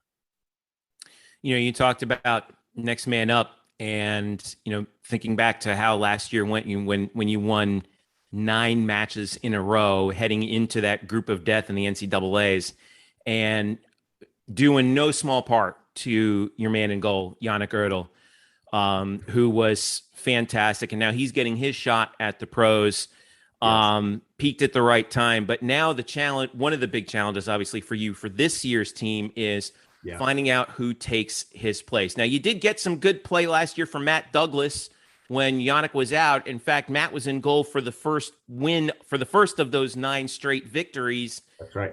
He's your redshirt junior. He's kind of your veteran right now, but you got 2 guys right behind him also that are kind of biting at his heels. So what's the situation between the pipes right now? Yeah, that's a great question. We have told that goalkeeping group that it's up for grabs, and it's going to be up to them to decide it and to fight for the spot, and that every performance in training matters. When someone does eventually, so someone's going to get picked for that first game, and they're going to get that game, and then that performance is going to matter. The person that gets that game may get the second game. They may not get the second game. So we're in this position right now where those guys are fighting it out, and each one has their own individual strengths and qualities that would make you go, okay, yeah, this is a player who I could see playing in this game, and they're all a little different to each other. So it's going to be one of those decisions that we're going to make probably day of the game, and day of the game, day before the game, and then go from there. And then we'll see who handles those big moments well. Oh boy, you're going to make them sweat, Scott. Oh my gosh. I'd hate to be in that room, man. It's got to be weird for you, though, because since we've known you, since you've been here, you've been used to just penciling in Yannick. So for you, it's got to be a little strange for you as well not to see him around. It is. It is. And, for one, I think this was a great opportunity for Yannick. So we weren't 100% sure whether Yannick was going to be back in the fall. That opportunity came to him in the summer. I think the Revs have made an incredibly good decision to take him. I think they saw the potential in him that so many of us got to see kind of day in, day out, game in, game out. So for one, so happy for him because I think he's a guy that can really make it. And it is odd to not have him in there, but it's also this is what college sports is about. This is the great aspect of college sports, where after 4 years or in this case 5 years because of COVID, somebody moves on, and then another player has an opportunity. And so it's actually been fun to watch those guys, because their performances now, they're feeding off each other, fighting for that spot. And I'm excited to see each day they get better as they push each other. Of course, one of the advantage, whoever the goalkeeper will be, is you return a lot of guys, in front of them, and really a lot of guys that I thought gained a lot of experience and grew during the spring as the spring went on. Have you seen that? Who are some of the players that you've seen here that you're like, wow, this player has grown leaps and bounds as a result of going through the spring of the returners? Yeah, I think when you look at the team, I think Mauricio Villalobos, just seeing him continue to grow, continue to improve, that's been exciting to see. You see Luca Dorado, who was a freshman, and Anderson Rosa. Those guys both came in and played big roles in that spring. And to see them now more settled, those are two guys who came in January because it was very difficult for them to get out of Brazil due to COVID. So to see them go from, this really quick integration into our team to now they've spent the entire spring within our group and now are more settled. I think both of those guys have this real great potential to have a great year. And then Gino, very, very, excellent spring. Year before was really good as well. Excited to see what he can do this year. So it's quite a good group. Giannis Learman, obviously a big player in the back line. That whole back line is the same back line, with Caleb Frankie, who came in last year, did not play right back very much. Previous to that was a player that played a little higher up the field, then really took to the right back position, had a great year as a right back with Giannis, Tico, and Anderson Rosa. So, that group in front of our goalkeeper, I'm excited about that. So, and then there's a lot of incoming guys too that have impressed. We have quite a few new players, and so it's going to be exciting to see how through these next couple games, this first part of our season, different people grow and find roles. Well, and you mentioned the leadership. We always saw Yannick being that vocal leader there in times like that, with obviously a new goalkeeper. Who steps into that leadership role from a vocal standpoint? Is it Giannis? Is it other guys? Who are your leaders overall about the team? Yeah, I think one of the big ones is Mao. And I think Mao commands such respect from this group because of how Mao operates every single day. And he's a professional, and he's always doing the right things. He's always the guy that's training in the most focused way, hardest, one of the hardest workers. So I think he has such credibility within this group. There's some young leaders in Beto Yadrak, who actually played quite a big role last year. I think, he's a guy who just people gravitate towards him. He's got a lot of influence in the group in this incredibly positive way. So we have Beto. Those two in particular are really the guys that their voice is a little bit louder than maybe some of the others, but we've got a really good group. And in different moments, different people can step up and lead, but it's also a group that they're all their noses and are pointed in the same direction. So I feel like it's a group that you have a lot of willing followers, and who will sometimes be leaders themselves, whether they're the captain or not. Everybody just seems focused all in the same direction. I wanted to ask you too about, when I think of you, Scott, I think of your team's offensive attack and the most exciting brand of soccer in the nation at any level. I've always believed that. Now, last year, it would be easy to look at that and say, well, what happened? Because you guys only averaged 1.5 goals per game, but you still won all the games, all the matches that you did. And I think that part of that was because we could see you guys figuring out, okay, who's going to fill that spot that was left by Cal Jennings. Oh, for sure. And I think, and you, it looked like you really did between Gino and Luka, especially late in the season, because Luka scored the only 2 regulation goals in the tournament in those 2 games. Yeah. So, what are you looking for from them in terms of trying to put that throttle, all the way to the floor there and try and put the pressure on defenses like you're so used to from your previous years? Yeah. Well, I think I think you've accurately described kind of how we began last year, where there was this void from Cal, who was 18 goals his senior year, 20 goals the year before, and we needed more sources of goals. And Luka was a young player, and there's this natural process where players they don't just plug in; they literally have to learn over time how players play with each other. And so Luka towards the end caught on to that. And then he started to produce goals. Gina was, producing goals and assists. I think what we're going to look for is we need many more players to be productive. We have Nick Taylor, actually, who played on the wing at SMU, has joined us. And he's a dangerous winger who can get in behind teams, who could take players on. We've got Alessandro Campoy. So Campoy was first team all conference USA. And if you look at the midfield in Conference USA, so the national champions came out of Conference USA. Yeah, Marshall. So I want to say there's either 3 or 4 central midfield players in the first team in Conference USA, and he was one of them. And he is an exceptionally talented player. Really good around the goal. And so he's this 8/10 attacking midfield player that can score goals.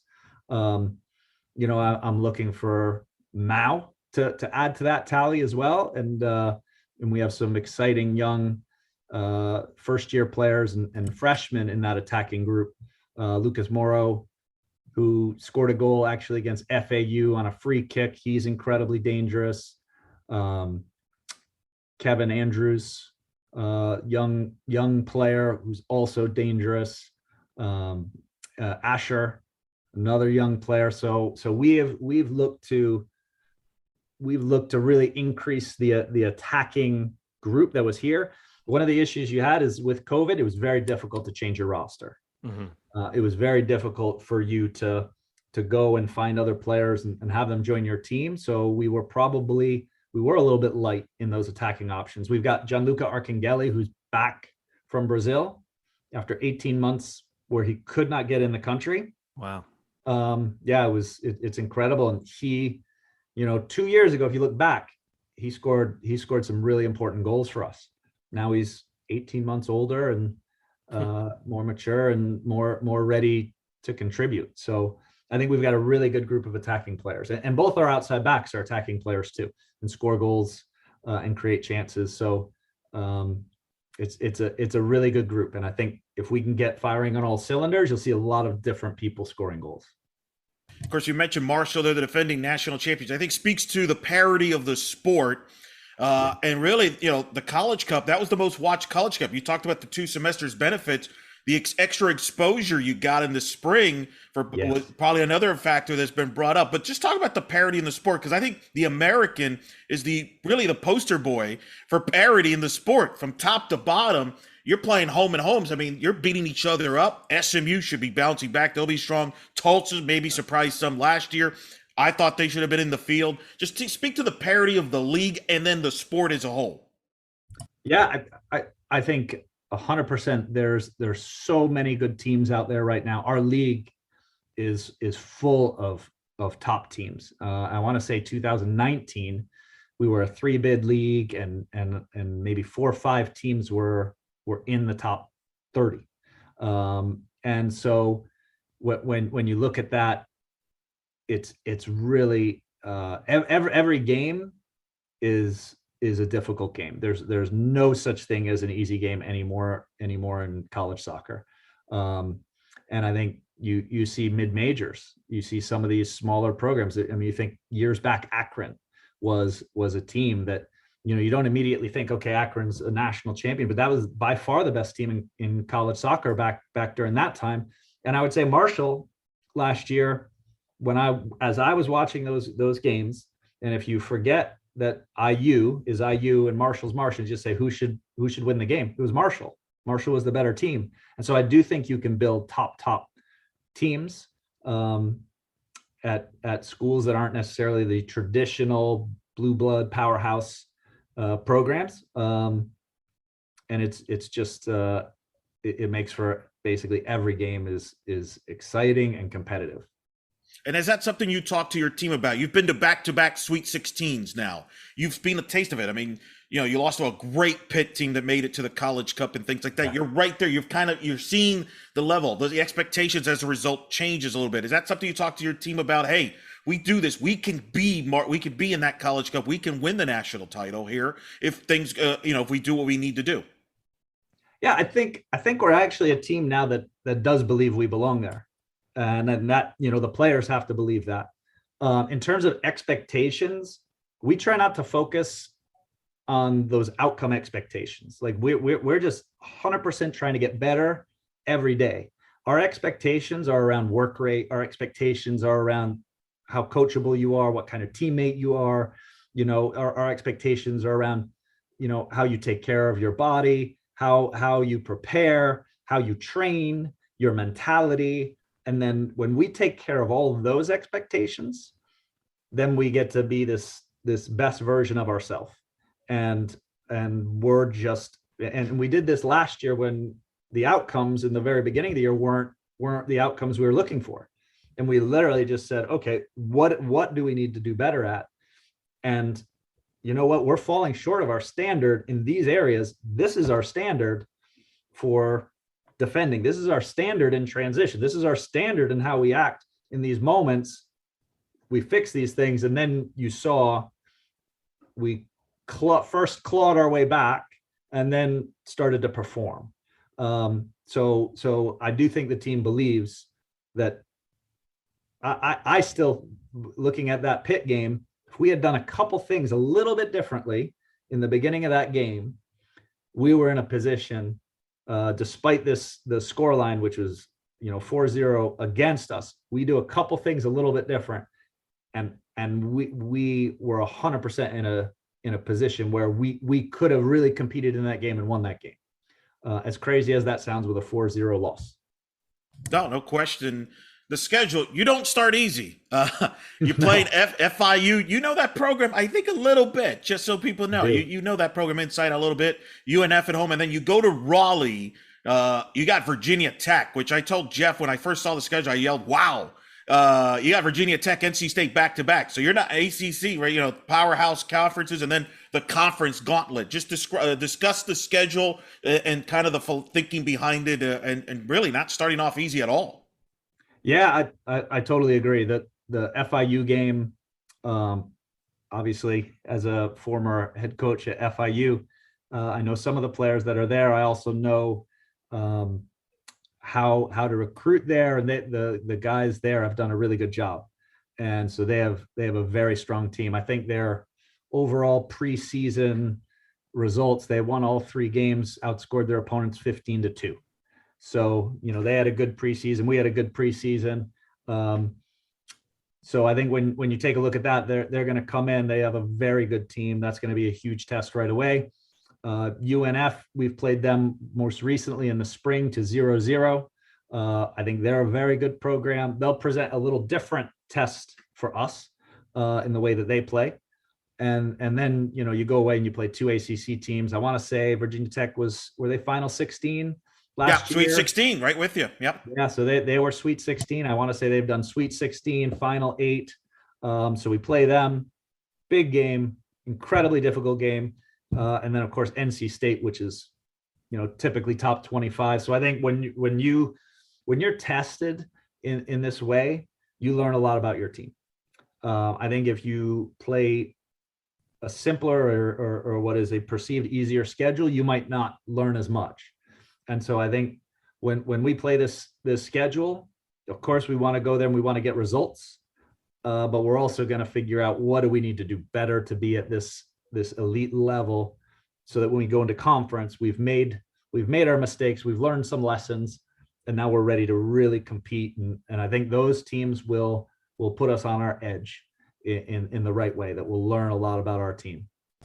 And that'll be kind of my last question is, what's going to be the keys you're going to look for, especially as you early in the season, for some signs that you're like, okay, if we do this, we'll be fine, or, hey, we need to address this. What are some of the questions you maybe have or things you're going to be looking for?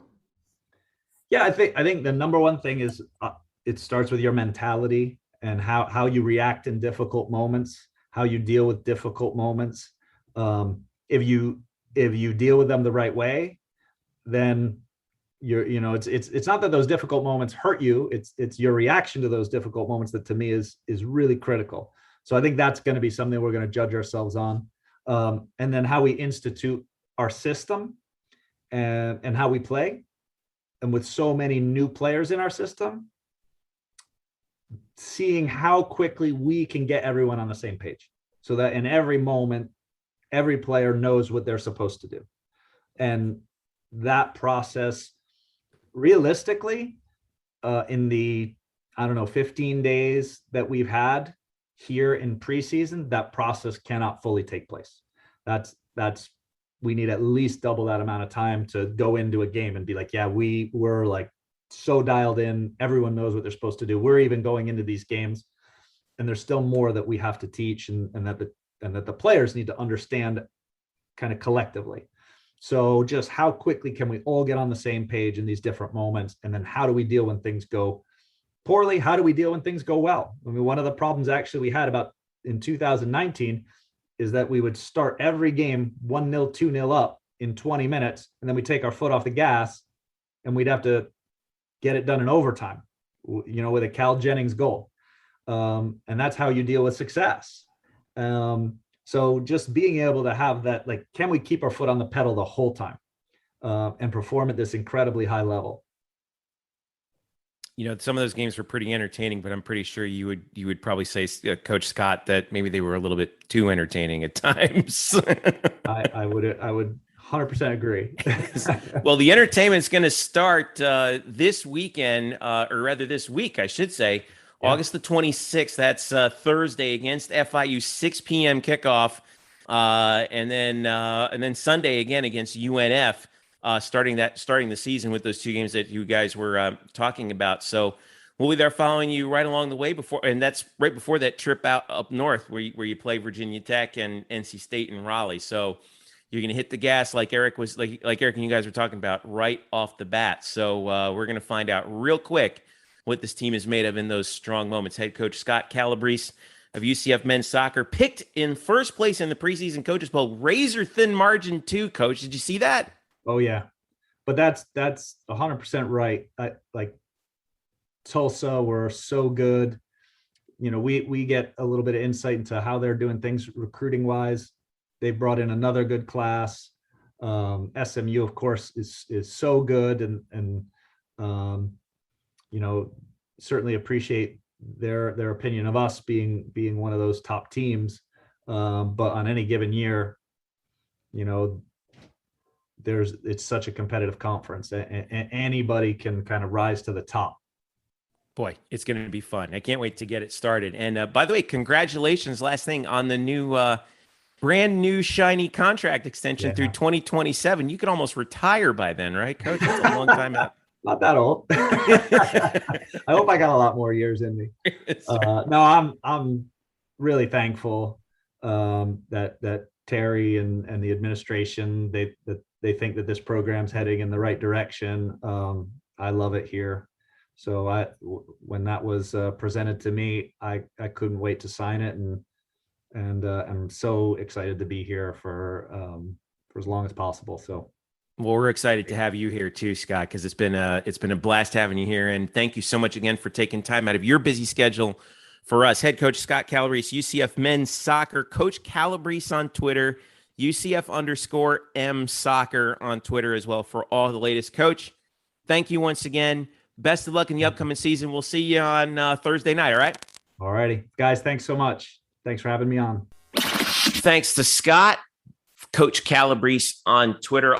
Wanted to thank Ken Landis for helping set this up. The great Kenny Landis, setting everything up on the UCF media relations side of things.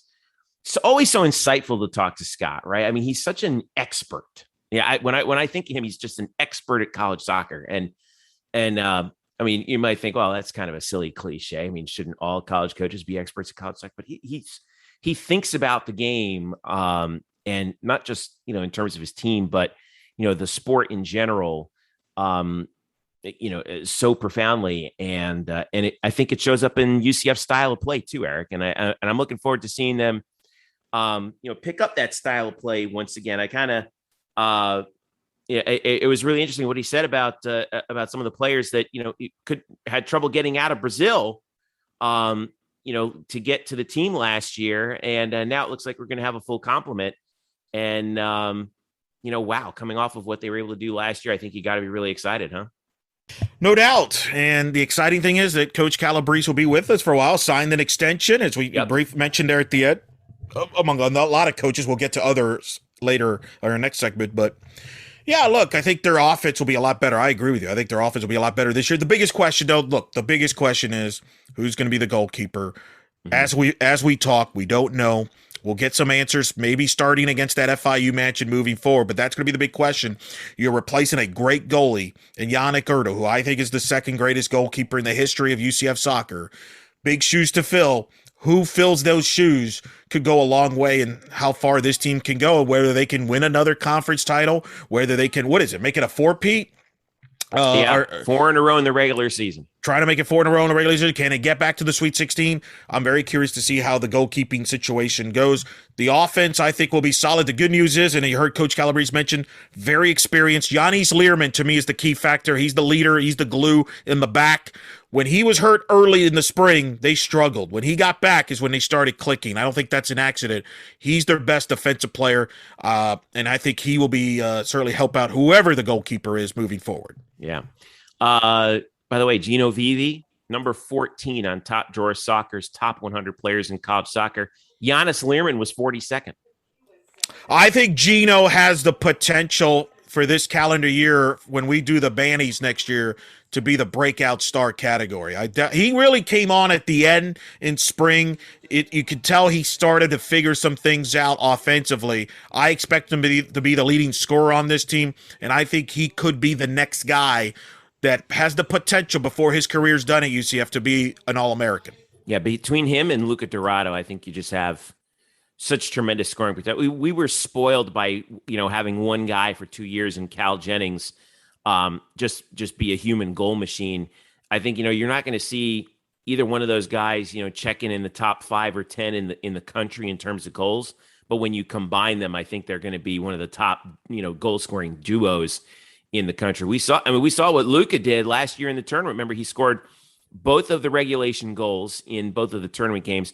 And that goal in the championship game that he whacked home from 35 yards out in the first 10 minutes of the championship match against Tulsa. That was one of the great goals in recent history in UCF, and just showed you the potential that he has. It was world class, as we like to say. And wow, it's exciting to see what this team is going to be able to do. They start once again with FIU Thursday, August 26th. We're recording this the day before, so if you're hearing this on Thursday morning, there's a game tonight at UCF, so make sure you check it out. And again, the goalkeeping situation is going to be the big story. Is it going to be Matt Douglas, who appeared started a couple of matches in the spring when Yannick was hurt, won the match against Memphis, as you mentioned in the interview?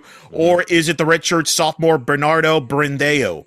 Or is it the redshirt freshman Tyler Levine? Brandeo is the kid from, by the way, Rio de Janeiro, Brazil, while Tyler Levine is from St. Cloud, Florida. Whose number gets called against FIU, and how do they perform could go a long way, as you heard Coach Calabrese determining who will be the man on a position, by the way, that quietly has a lot of legacy at UCF. Arguably one of the greatest athletes in the history of UCF, Winston DuBose, was the goalkeeper here at UCF. He's in the Florida Sports Hall of Fame and the UCF Athletics Hall of Fame. He's the greatest of all time. Yannick Erdo now in the MLS, signed with New England there. I mean, there have been others.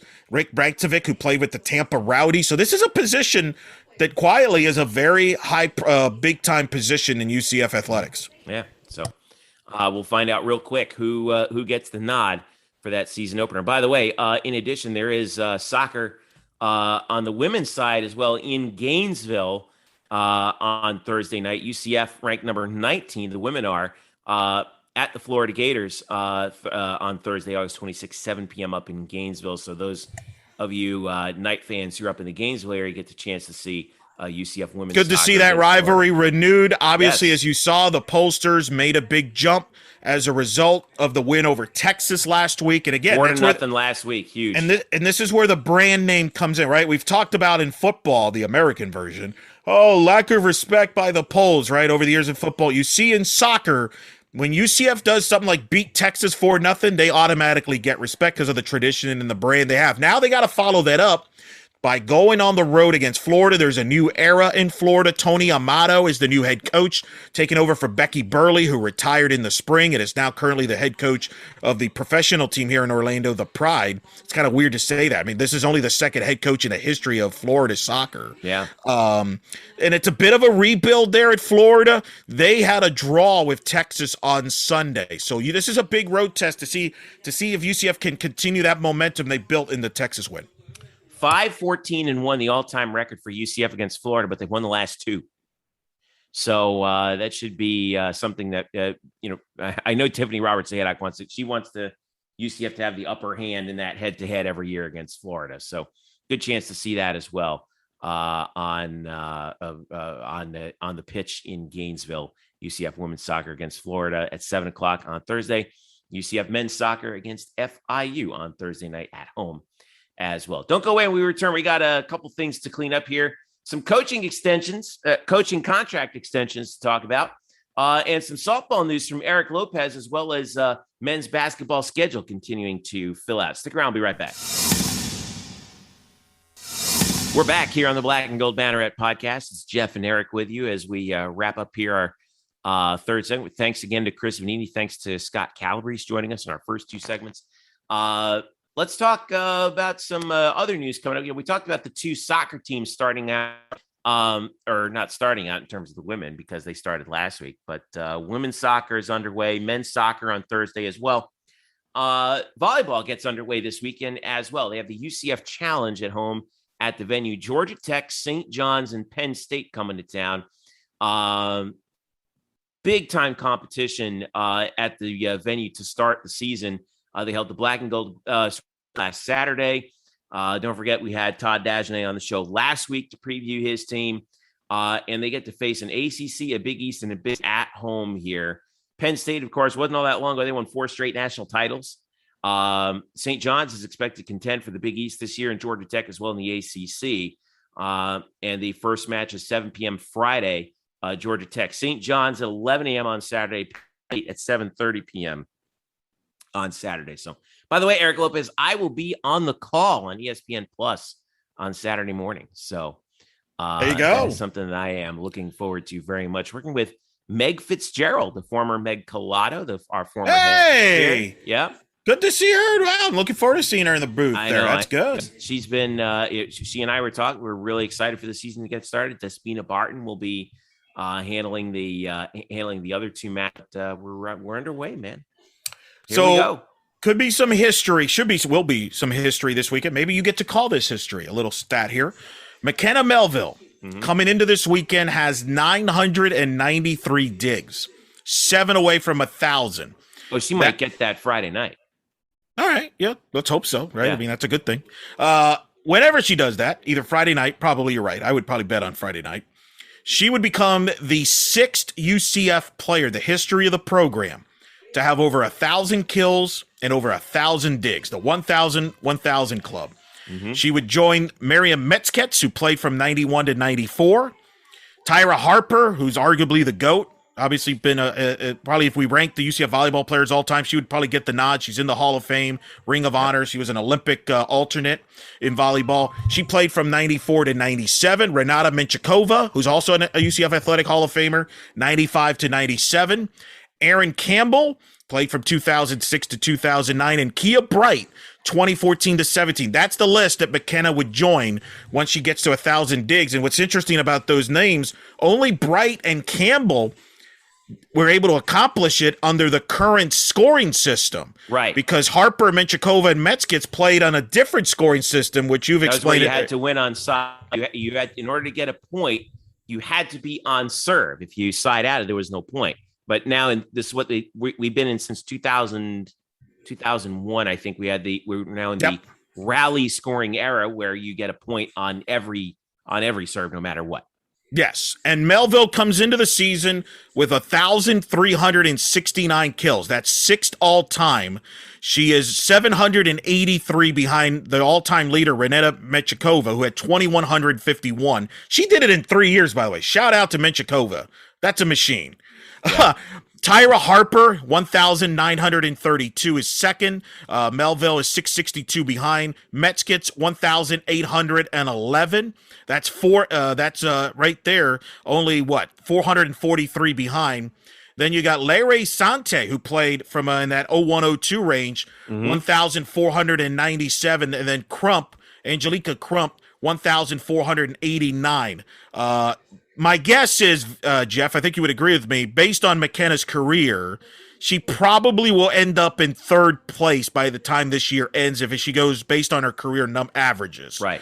Probably. And then if she comes back for another year, she has a shot to chase down Menchikova and Harper. But again, this is the list that she's talking about. She's fourth all-time in digs per set. I mean, this is a great player who's in probably, I think McKenna right now going into the season is a top 5 all time. I think the conversation is Tyra Harper, Menchikova, probably Jenny Frank, right?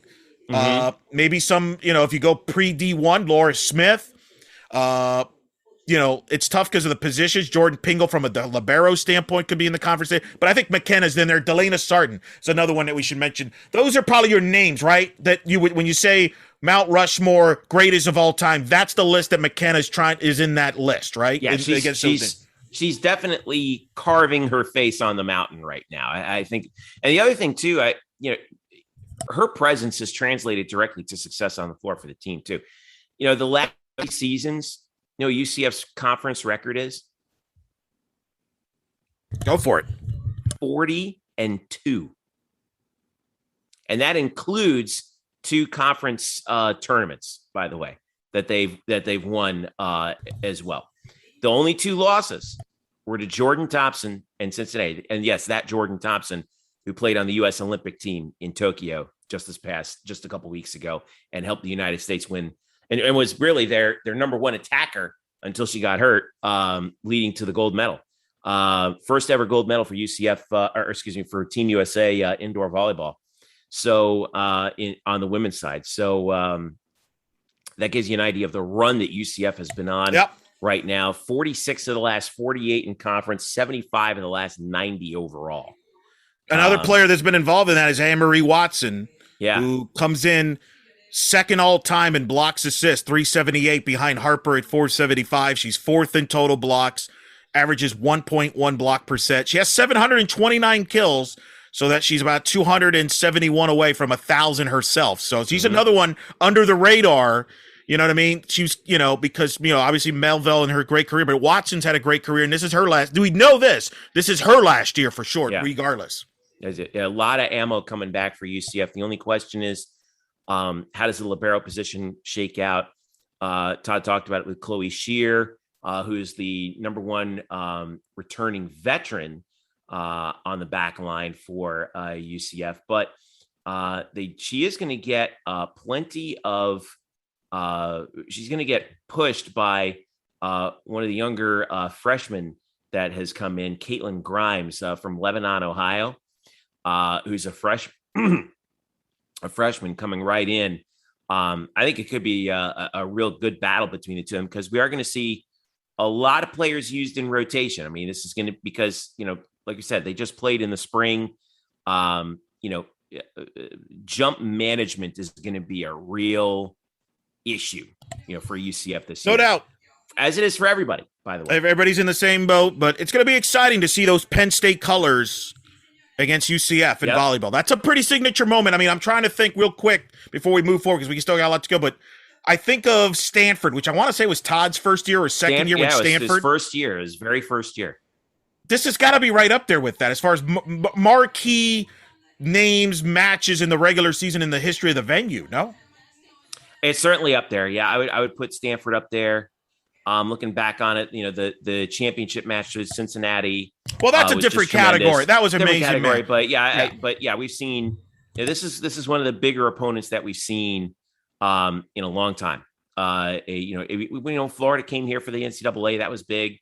Although UCF didn't get to play them, unfortunately. But as far as regular season, this is as big as it gets in terms of at home. I want to mention, because Todd will get mad, because remember they beat USC a couple times, including in the neutral court in the past. Yeah, that was down at Florida Gulf Coast. Correct. Yeah. Correct. By the way, Todd, if you're listening, stay with the Daniel Bryan comparison for your team. You don't want to be Shelton Benjamin because that's not really a compliment. I think Daniel Bryan's the way to go. And props to you on knowing who Jay Lethal is. That's the independent wrestler that does a Macho Man impersonation. So props to you, Todd. I'm proud of you.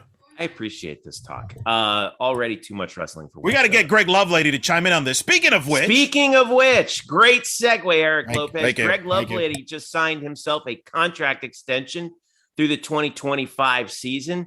Yet another contract extension passed out by Terry Mohajir here. Yeah, remember all those people that are saying, man, with the new AD, what's going to happen with all these coaches? They're all going to want to leave, huh? Locking them up. Yeah. Locking them up. I like it. And I like it. I'm glad Greg's getting the extension. I know some people might be surprised based on but to me, again, we both told we want to say we told you so. He's done a good job. I think Terry sees too what I've been addressing in the past, which is the facility issues. Mm-hmm. And I think he sees that baseball's kind of really not been working at full strength. I know that John Liano and they've enhanced, but they still got ways to go. And I think that's some building blocks still to happen there on the baseball side. So good to see Greg. Well, I think what's also important about this is, right now, college baseball in particular needs some stability. The better programs need stability because with this shuffling of the minor leagues and the shortening draft, this is going to change the level of talent that's going to be coming and staying in college baseball. I think, I did lose some talent from last year, obviously, but we're still in, Greg said it to us himself, there's it's going to take a good 5 years for everything to kind of shake out, right? In between this minor league and major league baseball agreement and what's going to happen with college baseball as a result of that. And UCF stands to benefit from that, I think, certainly. But, you're only going to benefit with it if you have stability within your program, I think. And I think, given what we saw last year, Eric, how that team kind of came together at the right moment at the end, tribute to the coaching job that he did with the talent that they had, and things came together in a very big way. They were 180 feet from winning the American.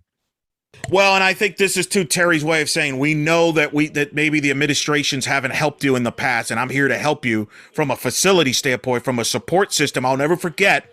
And Bryson was there in the Zoom when they asked Greg Lovelady about instant replay and why don't they have it, because select parks don't have it, some do, some don't. And he said you have to ask the administration. It's because of the facilities and the video that comes about pushing. And I think I would not be surprised if maybe UCF gets that. Who knows? But I think it's support. It's the support, and I think Terry sees that hey, we got to build some things. He did some minor improvements towards the end of the baseball season at the home games. So yeah, he took care of Craig, which I think is great. I'm glad they announced it. Scott got taken care of. They took care of also John Roddick through 2025 and Brian Kanyeko as well. And that won't be the last coaches you'll hear about getting an extension. So tennis is locked up. Emily Marin got locked up. Yep. Baseball, Greg Lovelady got locked up. We're probably going to Tiffany Roberts-Haydock got locked up. Coach Calabrese, like we talked about earlier, locked up. It's just going right down the line on everybody. And I think you'll hear more to come. Expect more to come. Yep. All right. So we'll be on the keeping an eye on that. Speaking of which, some softball news. We had some coaching news there, Eric Lopez, where Cindy Malone totally overhauled her coaching staff to the heading into this season.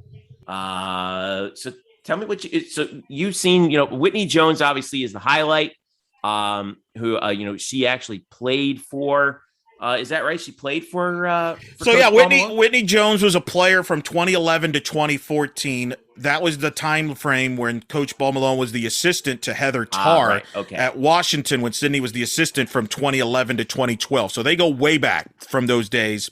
And so it makes a ton of sense for her to bring her in to kind of the familiarity, to help her run the offense. I think that's the big news because Sydney obviously is going to handle the pitching. Kendra Lynch, who is here, took the pitching coach job at UNC Greensboro, which is closer to home. She's also going to be working under the head coach at Greensboro, which some people believe in the softball circles will possibly be the next head coach at North Carolina, where Kendra played in. And I think Kendra's long-term goal is to end up back at North Carolina on that coaching staff, either as the head coach or as the primary assistant when Donna Papa, their coach, retires in a couple of years, more than likely. That's the speculation out of Carolina. I think Kendra going back closer to Greensboro makes a ton of sense. That's a very good program. So, and then Coach Jordan obviously now is going to become a mom for a second time, so she's more focused on the family side than coaching right now. So, you have a situation here where Whitney comes in. She runs the offense. You have Tyler Heel, who comes in from New Mexico. He'll run the defense there. And then the news that I scooped here, Black and Gold Banneret.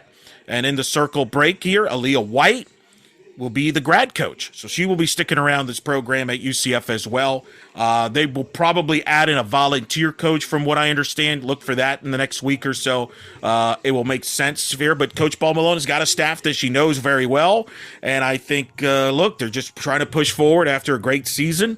And that's kind of the angle. I expect also Coach Paul Malone to probably have an extension. And don't be surprised if that comes out rather soon as well. If not by the time you're hearing this. Who knows? I never know. Because these things are coming out in droves. I know. Hey, I want to talk real quick about Aaliyah. Is it, we've seen, players come back as, directors of operations here and there, but is it unusual for a player to come back right after they graduate as an assistant coach, volunteer status or not, as an assistant coach? Well, it's a grad coach, and no, and it's actually become more and more common in the sport of softball. In fact, I would argue UCF was kind of behind a lot of schools when it comes to that. For example, Washington will have Sis Bates, who's their great shortstop. She just graduated. Mm-hmm. She's going to be on that staff at Washington, I think, as a grad. From the Women's College World Series. She was excellent. Correct. So a lot of programs keep those coach players to be a grad coach or a volunteer coach. UCF, quite honestly, has never had that opportunity under previous management. And again, I think under, and this was kind of in the works from what I'm told, but now with, Aaliyah's going to be going to grad school. It's a win-win for everybody. She gets to go to school, continue her school, but she continues to be around the program, and I'm sure Coach Paul Malone will use her to help her, especially with the pitcher. So I actually think that's more common. You mentioned the director of ops, by the way. Adam DeRusha, I mentioned in the article, one of the most popular director of ops I can remember. My phone blew up when they announced his hire. He's worked at Florida under Tim Walton. He worked at LSU under Beth Torino, who I have quoted exclusively on Black and Gold Banneret. And Laura Berg, who's a 3-time gold medalist and a head coach at Oregon State, she reached out to me to make sure she got quoted about Adam. They all love Adam. So that's all on Black and Gold Banneret. Read all that. I've never seen that about a director of ops. He is well respected in this sport. I think that might be the biggest home run he'll hire for Coach Paul Malone, based on what other coaches are telling me about him. He's an Orlando area guy. I think he wants to be closer back to home. So I think that's a win-win for everybody. So that should help them from that standpoint as well. A softball guy running the director of ops. So that's kind of Coach Paul Malone's vision for the staff. And, I think you're going to see her maybe still involved in the offensive game plan, but not necessarily in complete. I think she realized, Jeff, last year, you can't just run everything. Mm-hmm. You can't be everywhere. And I think even though it's funny, because remember, Danny White, when they hired Coach Paul Malone, it's about the offense and the offense. And we saw the improvements. But having gotten to know Coach Paul Malone as a two-way player, at the heart, at the soul, she's a pitcher. She's a pitcher. And she loves teaching pitching. And I think she wants to focus a little bit more on that. But don't get me wrong. She'll still be involved in the offense, but not. I think Whitney will take some of that load off. Yeah. All right. Last thing I want to talk about men's basketball. Woo-hoo-hoo! And what a way to finish it up, because they finished up their non-conference schedule. And, dude, this is a gauntlet. Let me tell you. Starting off the season November 10th against Robert Morris. Then they go to Miami. Here's just some of the road games. I'm just going to list off the opponents. And, they're first of all, starting at home, Robert Morris, at Miami, home for Jacksonville, at Evansville. Don't sleep on Evansville, by the way. home for Oklahoma, at Auburn to start the month of December, home for Bethune-Cookman, home for North Carolina A&T, Florida State in the Orange Bowl Classic down in Sunrise, home for North Alabama, home for Michigan on December 30th. And that includes, so recap the big time teams that are coming. All right. Michigan, Florida State, Auburn, Oklahoma, Miami. And by the way, some of those other non-conference, some of the mid-majors that they have the schedule are no slouch either. That's an incredible schedule. I think it's the strongest, most difficult schedule in the history of UCF basketball. And I think it's going to end up being the most attractive home schedule in the history of UCF basketball. When you consider you have Oklahoma in there, you got, forget the American Conference, put that to a side because there's some quality games there, Memphis, and all that. But you got Oklahoma, and then you got Michigan. Juwan Howard, the Michigan brand with those jerseys. That's a team that's going to be a top 10 team this year. That's a national title contender, probably the favorites in the Big Ten. They got great players coming back like Devontae Jones. You got Caleb Houston, Hunter Dickinson, who really hurt UCF, deal. That is a super talented ball club. I can't believe those Michigan colors are going to be in the arena. That is going to be a wild. Game from last year too, by the way. Listen, we saw CM Punk return to wrestling last week. I could see our good buddy Brian Murphy return to the arena for that game. All right, I promise you, he will be in the building. He will make his UCF basketball campus return for that game because that is amazing to get Michigan to come to UCF. It's part of that home and home, which Brian wrote about last year on Banneret. So props to him on that. That is unbelievable. You, sir, as a PA guy, that is going to be cool. I hope it works out because that is unbelievable. You still got Oklahoma in that home schedule. We haven't even discussed the road schedule at Auburn. They're supposed to be loaded this year with Bruce Pearl. FSU at the Orange Bowl Classic at Sunrise, Leonard Hamilton. Yo, that is a marquee schedule. Vintage Johnny Dawkins. Obviously, it tells you he has confidence in the group he's got coming back. And they're going to be tested. You will, and again, they may not have a, quote, shiny win-loss record, but boy, they're going to be tested, and they're going to have great opportunities with the system there with the quad ones and quad two games in the net. They're going to have plenty of those and great opportunities to get them ready for the American. Yeah, I think that's really what the key is he wants to boost that net rating, and he's got confidence that these teams, including, I'm really impressed with some of the other mid-majors that he was even able to fill in here. Evansville, that's not going to be easy. The Aces, gosh, I love that name. You got Jacksonville coming back into town. Robert Morris has seen some success of late, and North Carolina A&T has been quite successful too. So I think that this is going to be about stacking the schedule for that net ranking once we get to conference play, because when you hit that. And, that's the part of the schedule that you can't control. I think this is going to be a real challenge for UCF, obviously, given the opponents that they're going to be facing. But, it's going to be a baptism by fire for this particular team with all the newcomers or rather with all the returnees that we're going to have. What's the talent level going to be? How are you going to measure that talent level up against these teams? We're going to find out real quick because, boy, like you said, this is going to be a wild, wild schedule. Now, by the way, some people ask me about this. Could that conflict with a potential New Year's Six bowl game for UCF? Do you, and because somebody asked me this, Jeff, do you have the Peach Bowl date, the Fiesta Bowl, which a lot of people believe, by the way, that's where whoever represents the group of five will end up this year. The Fiesta Bowl is January 1st this year. So that's 2 days before that Michigan game. I don't know. Is the Peach Bowl this year? I don't know what the date is there. If we could, but that. Hang on, I got it for you in a second. Because some people wonder, well, if they end up. Peach is set for December 30th. Uh-oh. Yeah. Uh-oh. Hey now.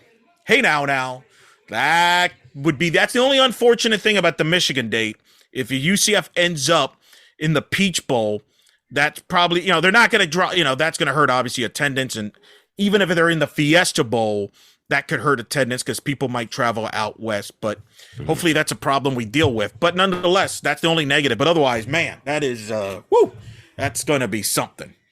Yeah. This is going to be. I'm really excited for that Michigan game. Get Juwan Howard down here. They're loaded. That's a team that has got Final Four aspirations. And it's the last game before conference play starts. Too. Well, and right. By that time, you've basically figured out kind of where you should be. Pretty much figuring out where you're going to be as a team. Well, and again, and I remember we did a podcast last year when we talked about this. This series was announced, and I think Brian made the point in that episode. Michigan, you could argue. I don't think you could argue that Michigan is probably the biggest brand basketball-wise that's going to play at UCF ever, right? Like, what's the biggest brand? We talked about Penn State and volleyball. From a men's basketball to come here to play UCF. Louisville that 1 year, obviously, when they were in the member of the American is up there. Memphis at their peak. Yeah, but I think Michigan's bigger brand than Memphis. Michigan's a huge brand. Basketball-wise, they've won national titles. The Fab Five documentaries. Juwan Howard, a Fab Five member, is going to be here. Yeah. I guarantee you there will be scouts unless we get Duke, North Carolina, or Syracuse. Gosh, I would love for Syracuse to come here. But one of those schools to come here. That's as big as it's going to get. That's huge. I think it's the biggest brand basketball name to play at UCF. Huge deal. So great maybe for Johnny. Indiana, something like that. Yeah, but they haven't come here. Michigan is. Right. Credit to Juwan and credit to Coach Dawkins for making it happen. Yep. Excellent. So I'm looking forward to this. I'm looking forward to this schedule. It's going to be the sleeper game. I think is that Oklahoma game too. By the way, that's a big game. Oklahoma. That's a return game from last year. Where remember it was that game was canceled due to it was supposed to be the home opener. Correct. And it got canceled due to COVID-19, a problem with Oklahoma. And so they're making that game up this year. A lot of new faces in Oklahoma. New head coach Parker Moser coming in from Loyola of Chicago, and he took him to the Final Four. I think the Elite Eight last year, Final Four a few years with Sister Jane. Yep. Sister Jean. Now he's the head coach at Oklahoma. Loyola of Chicago that he took to the Final Four and the Elite Eight. Right. He's taken over for Lon Kruger, who retired after this past year. Lon Kruger would have been here. Would have been a bit of a homecoming for him, being obviously the former Gator head coach. Of course, his assistant when he was at Florida, Kirk Sparrow, former UCF head coach. But he's obviously retired, but Parker Moser. But you're right, that's a big home game with Oklahoma. Think about that. We got Oklahoma and Michigan highlighting your home schedule. I don't think UCF can ever say that in the non-conference to have two marquee brands like that in a home slate. And a shout out to the South Florida fans actually out there, South Florida UCF alumni and fans down there. Yep. In Broward, Dayton, Palm Beach to see the Knights playing Sunrise too. And I believe that Florida State, from what I understand, and I think when this came out, I think Coach Dawkins told us that could be a 3. Remember last year UCF was at Tallahassee, beat Florida State. This year they'll play in Sunrise. They were supposed to play in Sunrise last year, but obviously with COVID that got changed. I think there's a chance, and I know he was talking to Coach Hamilton about, I think there's a very good chance that then the following year, Florida State would come to UCF, and it ends up being a 3-game series out of it. Nice. I dig it. This is going to be great. All right. So we're looking forward to that as well. The conference. A lot of scoops on this show, by the way, people. Have you noticed? A lot of ELO bombs I just dropped there. Thanks, by the way, also to Chris Vannini from The Athletic. You can follow him at Chris Vannini on Twitter. Thanks to Scott Calabrese as well, Coach Calabrese on Twitter. UCF men's soccer starts up on Thursday, August 26th against FIU. Make sure you check it out there. And we'll be covering that game when it gets started as well. Thanks to you, Eric Lopez. Remember, fans, if you subscribe to us, we thank you so much. Make sure you tell a friend who doesn't subscribe to us. We are the home of UCF Sports on SB Nation.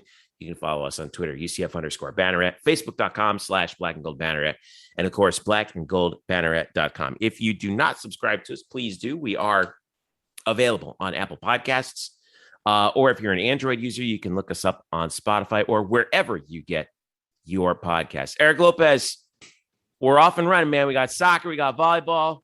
Here we go. It's a pleasure. Fall is underway. It is. It's a blast.